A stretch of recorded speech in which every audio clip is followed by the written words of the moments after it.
अच्छा, बहुजन समाज पार्टी, जिसने खुद अपने मान मर्यादा और प्रतिष्ठा जो है नरेंद्र मोदी के पास गिरवी रख दिया है, वो मायावती जो कि इस 2024 के इलेक्शन में पूरे पूरे देश में किसी पटल पे नहीं नजर आई।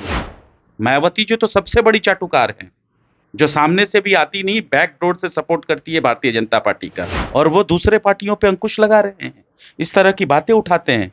कांशी राम के उद्देश्य को और सिद्धांत को पटल तक नहीं रख पाई आज तक सही से। उनको उनके जो सिद्धांत थे, जो सपने थे, उसको चकनाचूर करने वाली मायावती के पार्टी के लोग आज हमको संविधान विरोधी बताएंगे। भारतीय जनता पार्टी के खुद लोग कह रहे थे चुनावी सभा को संबोधित करते हुए कि 400 पार लाइए और हम संविधान को बदल देंगे। बिहार बीएसपी प्रदेश अध्यक्ष अनिल कुमार चौधरी ने साफ तौर पे कहा है कि इस बार वो 243 सीटों पे चुनाव लड़ेंगे और भाजपा यानी एनडीए और इंडिया दोनों पे निशाना साधा, कहा कि दोनों संविधान विरोधी। हमारे साथ बात करने के लिए आरजू खान जी हैं, इनसे जुड़ेंगे, इनसे बात करेंगे, जानेंगे कि आपको भी संविधान विरोधी बता रहे हैं। कौन बता रहे हैं? Bharatiya Janata party, BSP. अच्छा, बहुजन समाज पार्टी, जिसने खुद अपने मान मर्यादा और प्रतिष्ठा जो है नरेंद्र मोदी के पास गिरवी रख दिया है, वो हमको बोल रहे हैं, हमको नसीहत दे रहे हैं कि हम संविधान विरोधी हैं।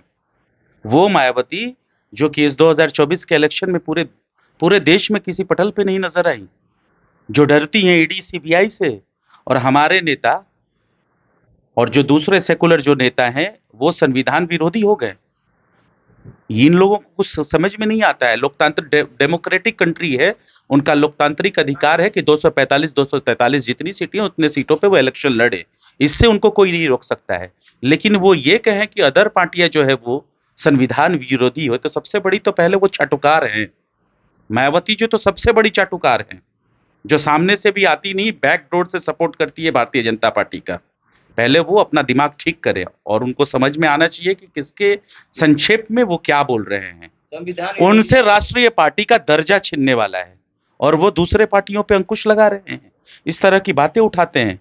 डेमोक्रेटिक राइट है, वो जहां जिस तरीके से लड़ना चाहते हैं लड़े। संविधान विरोधी बता रहे हैं, इस पे क्या कहेंगे? बोला तो वो संविधान की हमें बात बताएंगी, जो कि बाबा डॉक्टर कांशी राम के उद्देश्य को और सिद्धांत को पटल तक नहीं रख पाई आज तक सही से। उनको उनके जो सिद्धांत थे, जो सपने थे, उसको चकनाचूर करने वाली मायावती के पार्टी के लोग आज हमको संविधान विरोधी बताएंगे। वो ये कह रहे हैं कि दलित पे अत्याचार लगातार हो रहे हैं, रोजगार की बात नहीं कर पा ये रहे हैं। बोलते क्यों नहीं है दलितों के ऊपर अत्याचार हो रहे हैं? तो कहां बैठी है मायावती जी? कहां बैठी हैं? आपको नजर आई 5 सालों से?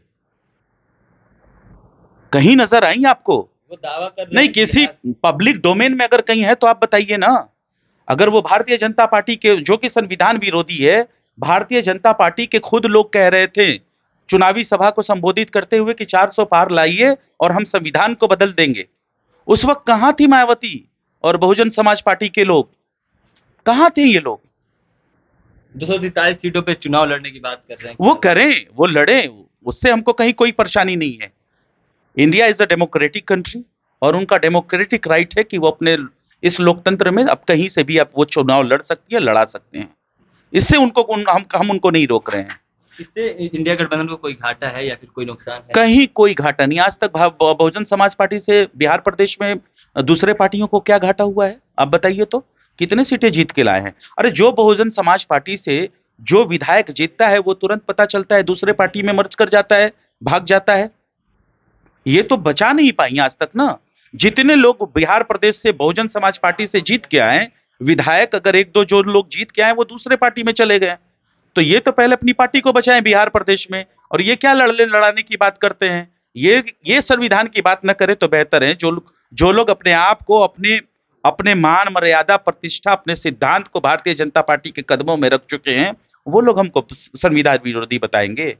चलिए, हमारे साथ आरजू खान जी थे, जिन्होंने साफ तौर पे बीएसपी पे क्या कुछ कहा अपने इस वीडियो में। आपकी प्रतिक्रिया है कमेंट बॉक्स में जरूर दीजिएगा। तो आप खबर के लिए जुड़े रहें बात के साथ। तब तक के लिए धन्यवाद।